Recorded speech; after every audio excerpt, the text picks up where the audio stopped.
Welcome to the show.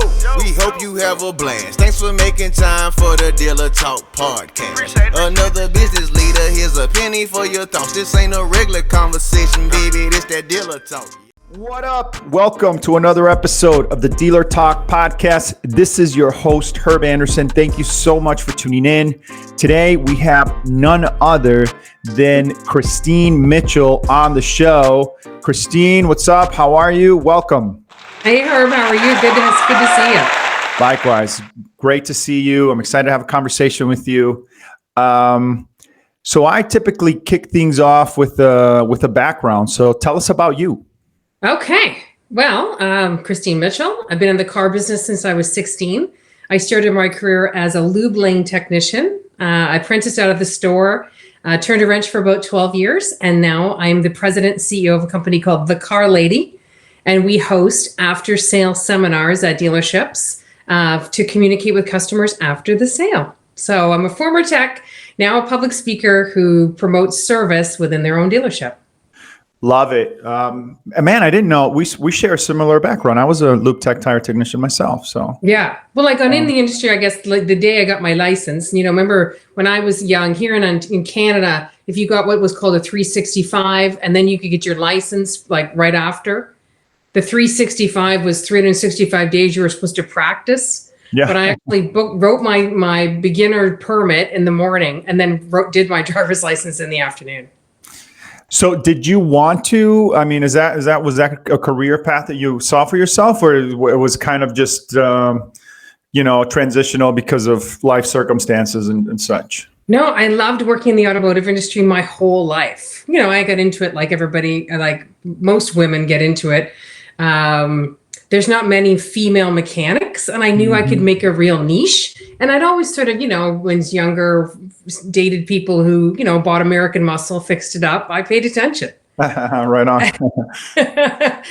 My first car was a 1972 Pontiac Le Mans with the big 354 barrel. And I just always loved being around the vehicle. So when an opportunity came up to work in the lube lane of a General Motors dealership, I applied for it, and I was not surprised that I got it, but how much benefit it came to me as being a woman in the car business, because we're sort of like unicorns. There's not very many of us. So, you get trotted out for every photo op, that's for sure. Yeah, that's funny. Yeah, for me, it was my grandfather was a driver for somebody in Ford Motor Company, somebody high up. Yeah. And then my dad worked he was a mechanical engineer at Ford as well. So it's just part of dinner conversations, and just the car talk has been a part of my family for as long as I can remember. They don't have a family relationship to it. It was just sort of like, we needed cheap cars, and you knew somebody who could get you safety for $50. Well, you got to get it running. Yeah. So necessity was the mother of invention, I suppose. There you go. And then I became the car lady because I was going to have my daughter, and there's no such thing as maternity coveralls. So we'll definitely get into that. I want to definitely share with the audience kind of what you guys do, and give you a chance to tell us a little bit more about that. But let's kind of kick things off with the high view. I think that we are in a pretty interesting place because of the landscape right now with the pandemic and all that. But I've said this on the show a couple of times, but I feel like the service department was really blindsided by the whole situation, because if you think about it, what's the biggest thing that's happened on the sales side? Well, they were shut down at worst case scenario, and they had to do business remotely. Right. Well, digital retailing, we've been talking about that in the industry for a minute. So it's not like that came from nowhere. Obviously, this has accelerated that, but for service, I feel that the impact was much more severe, in the sense that it changed the way that we do business overnight. And those dealers that had somewhat of an advantage because they were progressive in the way that they did service, now it's become common practice. Mm-hmm. And so, I don't hear a lot of conversations about that, and I'm curious to get your perspective on the whole thing. Well, service has always been the top revenue center for every dealership, and to my knowledge, service has always been essential. So people still need to maintain their vehicles. It's just that the dealerships had to come up with quick protocols that would then follow government guidelines, particularly here in Canada, which is all I can speak to making sure that people knew that they could still bring their vehicle in and do it safely. But to your point, the issue is that when you're not selling as many vehicles, the trickle down effect is going to hit service now. See, originally we were like, oh, well, people could still service, right? You could still do that to some degree. The trickle effect now is we always expected if you bought a car from us that you were going to return for service. Sure. And now we're in a competitive market where you've got to ask for the business. People aren't driving a lot. And it's just not a given anymore the way it used to be. That's for sure. So service has always been the number one profit center, but I'm concerned that what's going to happen now, 6 months, 12 months after the pandemic and the initial shutdown, is are people coming back for service? Do they know you have a service department? Do they know your service protocols? Do they know how important it is that maintenance keeps warranty valid? Right? Yeah, it's interesting. I've noticed with the stores that I work with, and I think there's some statistics on this. I know I've read it in some articles and stuff, but I can't quote them. So, but a couple things are happening, right? The mean year has gone up, I think, to 11.8 years. So there's a lot of older vehicles out there, and I think that people are more conscious of their vehicles right now. So they're willing to spend more money to get them in the best driving condition. So what I've noticed is decreases in activity, but increases in spend. So the CPs are going down, but the amounts are going up. And so when you think about the service department today, right, you have it's kind of a challenging situation in most cases. I don't know how it is in Canada, but you still have to maintain your social distancing within your departments, right? Within your stalls and all that stuff, like how you run your department. And so that increased with longer times. I think it's created, in some cases, I've seen a lot of bottlenecks in that sense. Mm-hmm. And so do you think that this is going to be, there's going to be a long-term effect to the current situation? Do you think it's going to be positive, negative? Like where are you at with kind of predicting what the future is going to look like for service? Right. There is definitely has been protocols that have had to be adhered to for government regulations.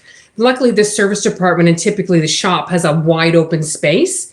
And my husband's currently an active technician right now. And what they did is they just split the shifts because they could only have so many guys in the building on the floor at a time. What they decided to do was split the shifts. So instead of having a day shift and then a night shift, they had 1 week on, 1 week off, and you did a full 10-hour day. So there is some room there, some leverage for that. But to your point about the CP, how the numbers of CPROs have gone down, but the dollar amount for the CPRO has either remained the same or gone up, is an interesting conversation, because the reason that CP dollar amounts have gone up, even though their volume has gone down, is communication. It's not, instead of having 50 appointments in a day, now you got 20. And the 20 communications that advisor, service writer, drive-through person has had with the customer has been more effective than ever before. And so there wasn't that sense of, okay, next. Yes. Because you had the one-on-one time to spend with the customer. But again, overall, we need RO counts to go up. And maintain that communication. But that's the reason why I feel when I hear that people have said, CP dollars overall are up, RO counts are down. The reason is because your advisor has actually had the time to do the job we want them to do very well. That's a great point. I haven't looked at it from that perspective, but it makes total sense, right? I mean, you get less customers, you have more time to really advise, right, and take care of the customers you do have, and so naturally that's going to lend to more opportunities.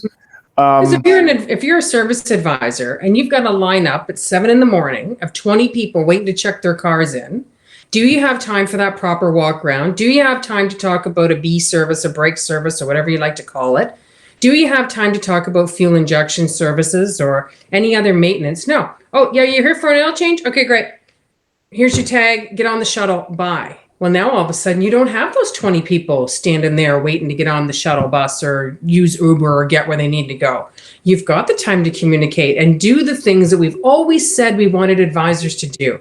Because the service advisor is the busiest salesperson in the dealership. Oh my gosh, yes. Right? They're the busiest salesperson in the entire building, in your highest revenue center. And yet, quite often we spend so much time concentrating on front of the house that we rarely talk about. But even look on Instagram. You know, do you ever look at your dealer's Instagram? Sometimes I'm scrolling through and all I see is showroom picture, buy a new car, showroom picture. And that's great because that builds service. But show people something more than that. There's a lot going on in the back of the building, and that's your big profit center. So, yeah, there's some observations. Yeah, a couple of things you said there that I want to touch on before it escapes my mind. Let's talk about what you just said about the service advisor, because I used to write service, and I remember the hustle, right? I remember the how busy you get, and it makes total sense. Like you kind of blew my mind right now with that with that perspective. But we don't treat our services advisors as salesperson. And I think that that's a mistake. And I've had people on the show before that look at that as maybe controversial as far as like, well, they're not really salespeople. But I say, yeah, they're salespeople. You're darn right they are, especially with recommended services. And you look at a dealership, you look at a brand like Volkswagen or Audi or any of those, like some services, people only service their vehicles every 12 months or 16,000 K now. Like, how are you going to generate any revenue? When they increase the maintenance intervals, that's when you had to become more of a creative salesperson, hit target. And we can't just rely on winter tires all the time. I want to get away from people thinking that service is a 2-season business. Yes. Right? It's winter tires on and winter tires off. But the pandemic has given us an opportunity to hone some skills of our advisors so that when you're taking the tires off, you're saying, you know, hey, you've got 24, 32, 42,000 kilometers on this vehicle. Have you ever had a brake service? Oh, what's that? Well, we're going to pull the caliper back. It's not a brake. It's not that you need pads, right? It's a brake service. Totally different things, but we don't. That's a great one. We don't talk about that stuff. We don't talk about that. Yeah. So like the stores that I work with that do the after sales seminars with me, I'm the bridge for the gap, right? So you've delivered the car and now we need to get them back into service. But what's so great about your service? Again, to my earlier point, you have got to ask them for the sale now in service just as much as you did in the showroom. Right? Because you can't assume with Costco, Walmart, Pep Boys, I don't know what all the American counterparts are, but in Canada, we got Canadian Tire, this, that, and the other. People can service their car anywhere they like. We can't just rely on the warranty to drive them back home. We've got to highlight the fact that we have professionally trained staff, that we've got convenient hours, that the dealership is not more expensive than our competitors. So we've got to ask for the sale. Ask for the sale and close the deal at the drive-thru. Well, to that point, do you think that we do enough training, like salesmanship training, salesmanship skill training for our ASMs? Fine line there, my friend. I think the salespeople are extremely well trained. I think it starts from the top. Right. So if you've got, you're the salesperson and you're doing everything that they've done, and then you've got your sales manager and then you've got your GM. It can't just be about what's on the board. It's got about the building the brand and the relationship. Right. We all know that people want to buy things from friends and building the relationships. I think salespeople do a very good job of closing the deal and doing the paperwork and getting the customer to the car that they want and organizing the financing if that's what they do. But I do think that there is room for improvement, that there is a challenge at the delivery process because... Oh, yeah. Right? You know what it's like when you're a salesperson and you're doing the delivery. You've got the customer who's got to come in and fill out all the paperwork. Then you've got to go through the technology. Everybody, first thing they say to you, make my phone work. All I care about is my phone, right? Pair my phone I got to go. And so you never get that chance to say, oh, by the way, did you know that we had price match guarantee on our winter tire program? Oh, and by the way, did you know that we have a courtesy transportation program here if you bring the car in for service? But let me interject there, because this is a good one. I never liked that hands-off approach at the dealership. I mean, yeah, take the customer, introduce them to the family. I get that. But the customer, at the point that you bring them to have those types of conversations, they're done. They've been there for hours. They want to get out of there. Yeah. Why they filled out the more paperwork. They've cleaned out their trade, and now you've paired their phone. All they want to do is go home. Right. So the sales to service handoff that every GM and every owner would love. We'd love to walk them right back there and sign them up for their first service maintenance.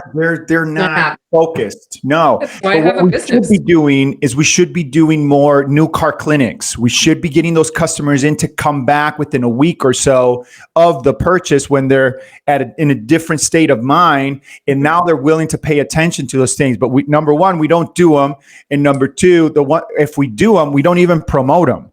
Like, we'll spend $10,000, no problem, to try to sell something, and have all these failed attempts on the front of the house, but we'll spend $0 to get the people that we just sold the vehicle to come in, so that we can educate them on what to expect during their ownership journey.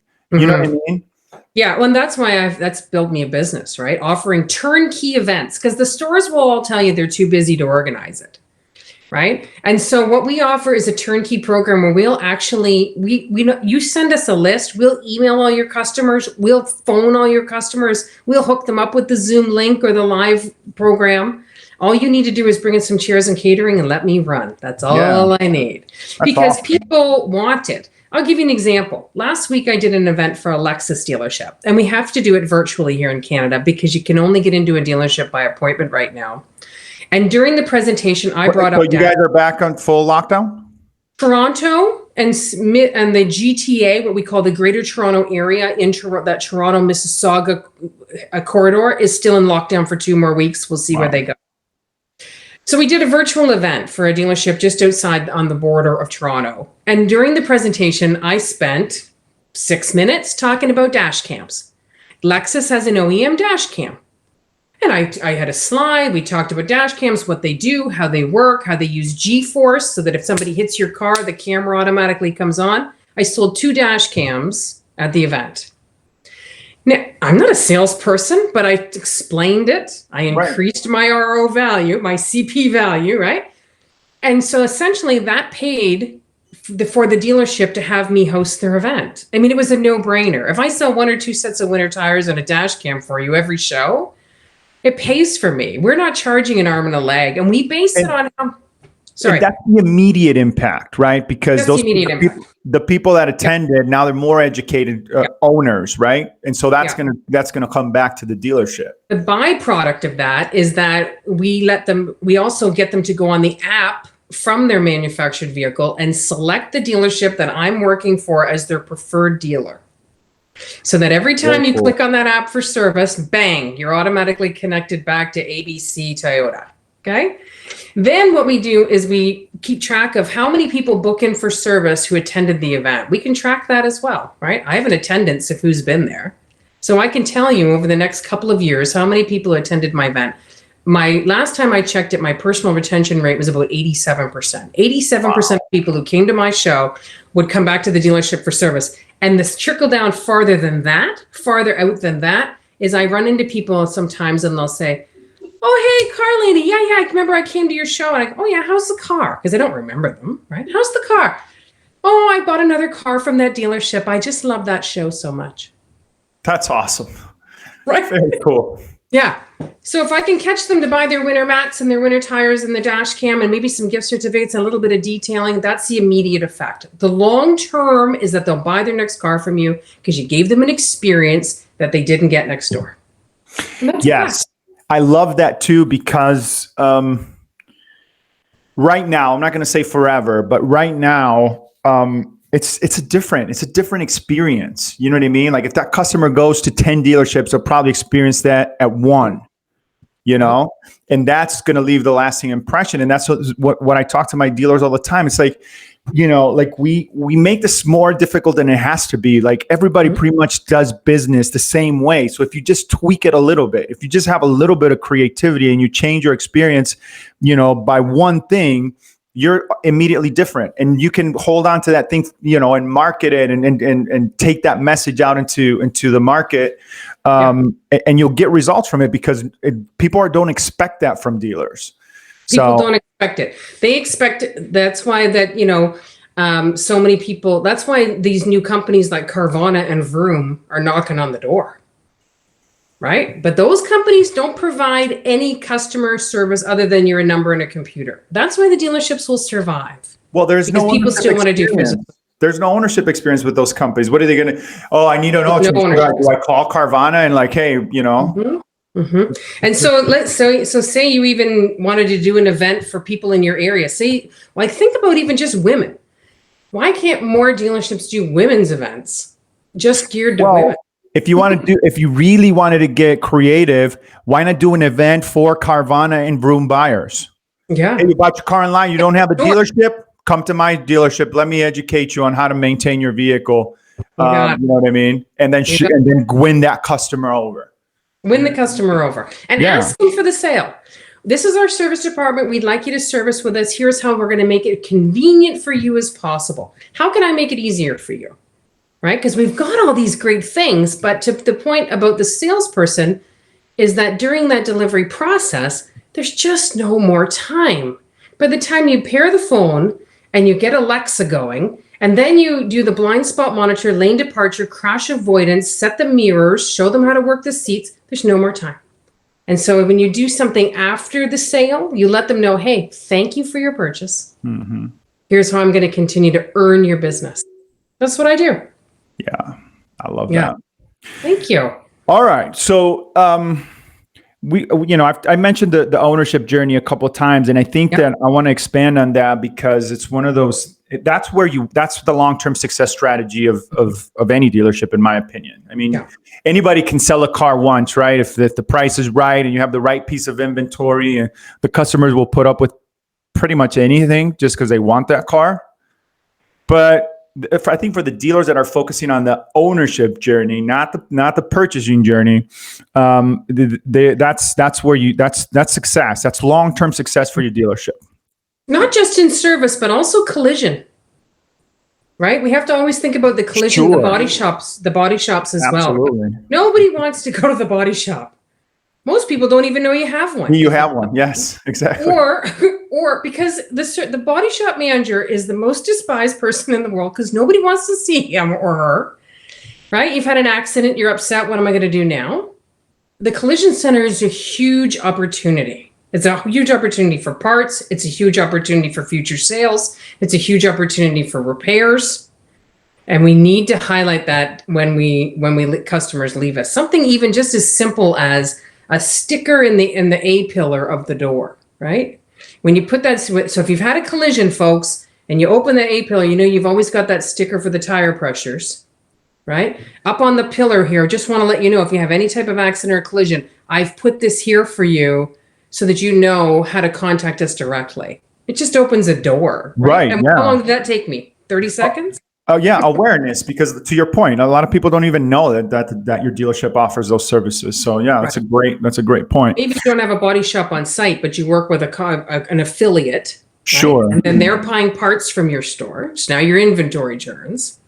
Well, and that goes to kind of where I was headed with the question, right? It's like, think about that. Think about the ownership of that vehicle and all the things that could potentially happen and all the things that need to happen as far as maintenance for that customer to keep their vehicle in tip-top shape. And how are we going to communicate that to that customer? You know what I mean? Because the worst thing that could happen is, number one, you have a communication strategy that sucks because you have 3, 4, 5 different vendors that are talking about the same thing, but then they send these messages and they're all conflicting. They look different. They feel different. We already have distrust within the industry. And when we do things like that, when we neglect to think about what happens after the sale, we just feed the stigma, right? Because all that creates is distrust. It creates more distrust with an audience that already just doesn't have trust. So in your opinion, and just do you have any suggestions, any recommendations? So for people listening to this, decision makers in particular, you're selling a vehicle, great, you did your job, you moved the metal, but that's when your job begins. That's not when it ends. So now you have all these years, 4 or 5 years, 10 years, 11.8 years, if we look at the mean, right, of contact with that customer. How do we set this up for success? Well, there's a couple different ways you can do it. First of all, you can reach them directly, or, we always said we like the salesperson to call the customer after they've taken delivery of the vehicle. That phone call, maybe the opportunity can be, oh, by the way, I'm just calling to see how you're enjoying the car, and I've taken the liberty of setting up your first maintenance appointment for you, or whatever. You can also do it through social media channels, email, obviously. Or after sales seminars where you actually have people either come back to your store or you educate them. And then there's the other option with that is if you're not going to do something in-house is do it virtually or create a video at least. At the very least, create a video that says, thank you so much for your purchase. Because we know everybody opens that letter, right? The form letter. Thank you for buying from us. What about an email with a video that says, okay, this is our service department. Congratulations on your recent purchase. This is our service department. So that's always a nice touch too. So there's a few different ways you can go about it. But people, the new owners clinic, as you referred to it, I call it Know Your Car Night. Nobody was there to drive it. The service manager didn't want to teach it because he's tired after a long darn day. Mm-hmm. The technicians don't want to speak in front of a group of 40 or 50 people. This is why a lot of stores don't do it. It's not because they don't think it's valuable. It's because they need somebody to drive it.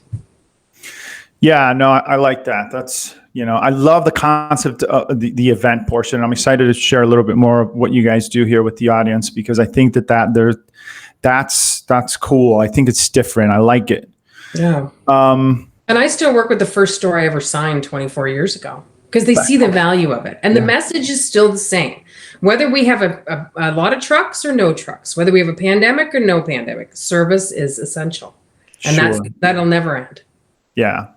Yeah, we got to look at it like that because that's where the money's made, right? That's where, And if you don't get them back within the first couple of services, they're gone. They've built a relationship with somewhere else. Yeah. But the reverse to that, if they come back, 2-3 visits, I think it's a statistic, then the probability of them staying there longer, purchasing more vehicles, referring more folks goes exponentially up. So, all right. So let's move things along here a little bit. I don't think I've ever talked about this, about this particular topic on the podcast. And I don't know, I'm just kind of enjoying our conversation, and I want to get your perspective on what do you think about the way that we have the dealership set up between the technicians and the customer. Like, I know this is completely coming out of nowhere, but it's just a thought that I had, and I wanted to explore it with you. So like I said, I was a Loop Tech tire technician, and then I went over to the independent side for a company out in Michigan called Bell Tires. Shout out to Bell Tire.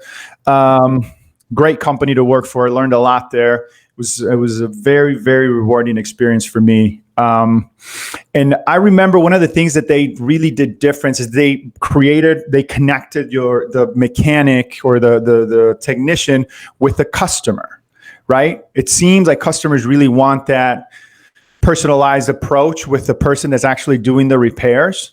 Yeah. And we don't do that in the dealership world. We kind of tend to want to keep those two separate at all costs.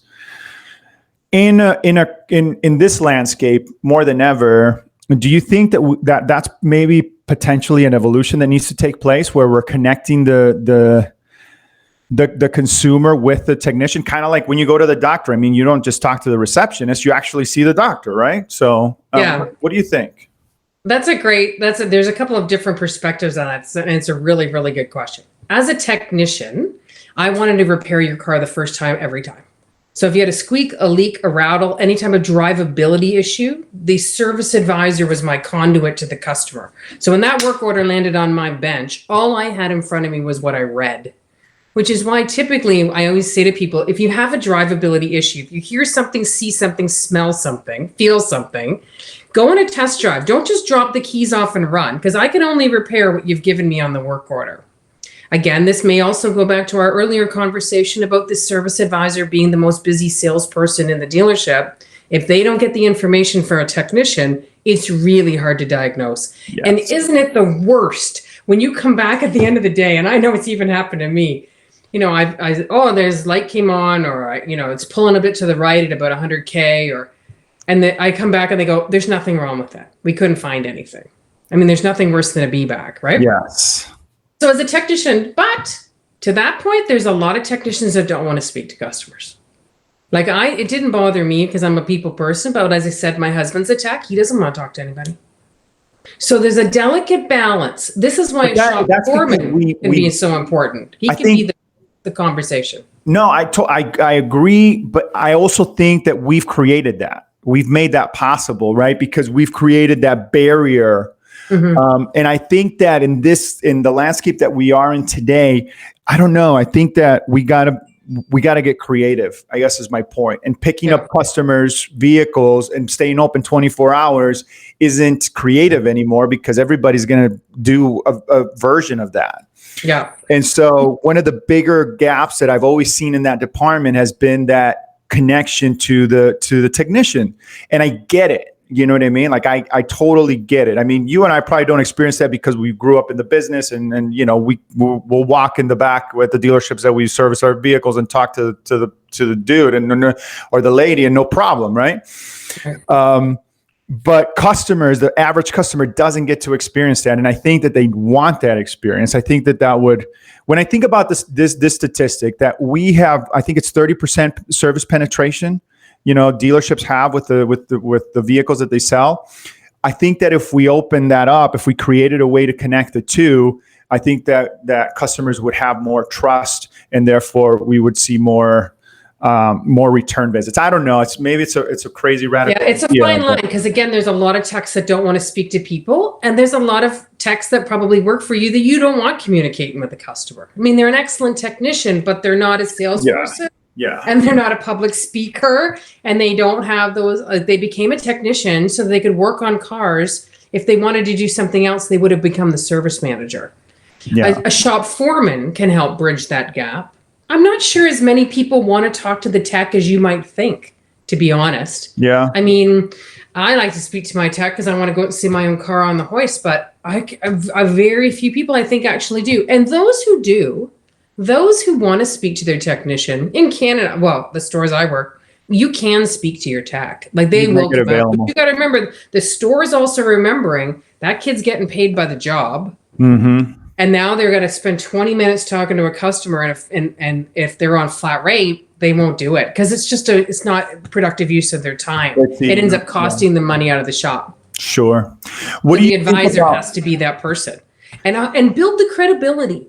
Build the credibility that you are that person, that I will communicate that to the mechanic for you, right? You talked about video, and I love that. I love your idea on the video strategy, but what about video technology for the back of the house? I mean, I know it's available, and I know some dealers use it really well, but for the most part, I see dealers try to implement it, and it just fails. There's a few companies that do it, right? There's a few companies here in Canada and the US that do it. A friend of mine, Candace, she sells it for a company called SnapCell. I don't know all the names of them that do it, but there's a few out there. You mean showing people the repair. So I'm the technician, right? And then I've got to take a video of your brake pads, and then I get the advisor to send it on to the customer. I don't think that's a bad idea. I think that could be a good idea if it's done well. If it's done well, yeah. That's right. Because again, you're into the conversation where the technician's got to go get the phone, shoot the video, talk during the video, possibly. I don't know. I think it's effective for a lot of people. It's just not for everybody. Would you use it if you were still, doing it? I probably would have, because I love to sell a lot of work, right? I want to sell a lot of work. It's an advantage, right? So. I'm not there it's not show friends for me. It's show business. I'm there to sell some work. I like that. Yeah. All right. Thank you for entertaining that thought. I just, it's something that I've been thinking about right now more than anything is like, what can we do in the service department? for it. I definitely think there's a place for it, but you've got to gauge whether or not it's effective, the cost per RO, right? And then you've also got to gauge whether or not the customer is asking for it. If you find there's a need, I think it could be a great program.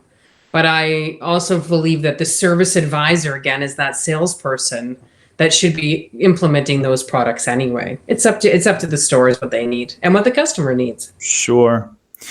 All right. So we're getting close to that time. There is one question that I ask everybody that comes on the show, but before we get there, I wanted to give us, 5 minutes. Tell us about your company. What do you guys do? How can people connect with you?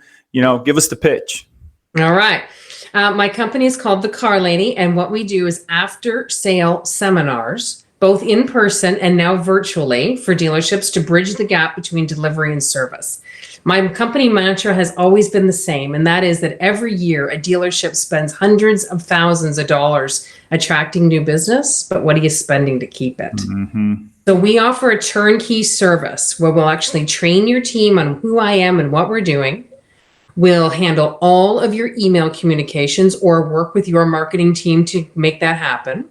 We also have a live phone call person who walks the customer through the Zoom experience, and we customize a deck to your particular store and what you'd like to say to the customer after the sale.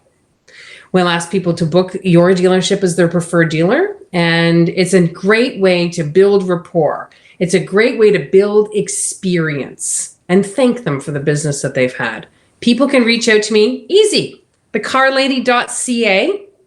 And people can also find me on Instagram, The Car Lady Canada, and on Facebook, The Car Lady Canada. And we're really eager to get into the US market, because if we can do things virtual, I can essentially host events right across the country. And we can schedule it whenever it's convenient for you. Do you want a lunch and learn? Do you want an evening event? We cover every make and model. And it's just really and truly, you're into, all told, you're probably close to about $1,000 or $995 to have an event. I mean, you'd spend more than that on an out newspaper ad. Yeah. Give me a call. I'll help you. That's really good. Now, just for the decision makers tuning in, is there any co-op opportunities there? I think that, it seems like there would be, right? Because it's in the manufacturer's interest. Anything like that? A lot of stores do have a co-op program where they're actually using the program under advertising. And I know that there's also some dealerships, brands, I won't name them, but they're asked to do a sale by their OEM twice a month, and they are actually using the program as one of those events, because you're not selling the cars, but you're selling service. So there is co-auto dollars available for the events and from your manufacturer. If you talk to your district manager, I'm sure that they'd be more than happy to have you promote their service department. Right on. So there you go, folks. As usual, go to the show notes if you're listening to this on the podcast app for information on how to connect with Christine. And if you're looking at this on my YouTube channel, go to the video descriptions. We're going to link everything in there. Hopefully you guys can connect and check this out. I personally think this is a great idea. And again, the thing that you got to remember in today's landscape is you got to stand out. You got to be different. You got to find ways to offer a different type of an experience. And some of the things that we were doing in the past are not really differentiators anymore, because we're kind of forced, all of us, to do it. So think about ways that you can stand out, because that's ultimately how you grow, right? You got to take market share away from your competitors. That's right. Herb, thanks so much for having me on the program today. I'm really, really happy to meet you. I've been following you, listening to your podcast. I'm really pleased to meet you today. Me too. Thank you. I know we had to reschedule different times and all that stuff, but I'm glad we were able to make this happen. Here we are. So there's one question that I ask everybody that comes on the show, and that question is, where do you see the automotive industry headed in the next 5 years, and why? Great question. Where do I see the automotive industry headed in the next 5 years? I think in the next 5 years, you're going to continue to see them moving into a digital space for sales. And I think in the automotive industry, you're going to see more customer experience related content, events, communication, because people are realizing now that they're building the experience. And I think the industry is going to that. Again, digital means that you're delivering the car remotely or maybe keys to curb, but people are spending more time online, and you've got to create experience if you want people to come back into the store. So I think customer experience trumps all, and that's where we're headed. Right on. There it is, folks. Love that answer. Totally agree. Again, thank you so much for doing this. I had a lot of fun talking to you. The Car Lady, everybody. Thank you again for tuning in. That's all the time that we have. And as usual, we'll talk later. We only host a well-respected. The vendor LexisNexis. We don't sell digital marketing. What you do? We inspect it with our DT vendor management solutions. We come in like the EPA to clear out the pollution. Take the trash out. Go keep your P&L clean. Your inventory lean. From product pitches, meetings to cost negotiations, your vendors have you swamped. You have cars to sell, but most of your time goes in managing your vendor relationships. Wouldn't it help to have someone navigate the way ahead?